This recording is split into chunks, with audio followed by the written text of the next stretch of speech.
Hello అందరికీ. చాలా సింపుల్‌గా స్వీట్ పొటాటోతో ఈ విధంగా కట్లెట్ చేసి పిల్లలకి పెట్టండి. చాలా ఇష్టంగా తింటారు. స్నాక్స్ బాక్స్‌లోకైతే ఇంకా బావుంటాయి. ఒకసారి మీరు కూడా ట్రై చేయండి. ముందుగా స్వీట్ పొటాటో పైనున్న పీల్ మొత్తం తీసుకొని శుభ్రంగా కడిగి చిన్న చిన్న ముక్కలుగా కట్ చేసుకోవాలి.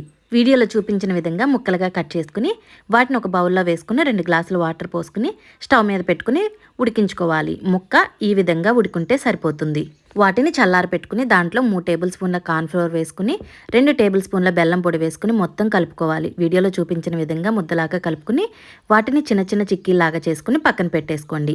చేసుకున్న చిక్కీల్ని స్టవ్ మీద 2 టేబుల్ స్పూన్ల నెయ్యి వేసుకుని ఒక్కొక్కటిగా వేసుకుంటూ వేయించుకోవాలి. చూసారు కదా, వీడియోలో చూపించిన విధంగా నిదానంగా తిప్పుకుంటూ వేయించుకోవాలి.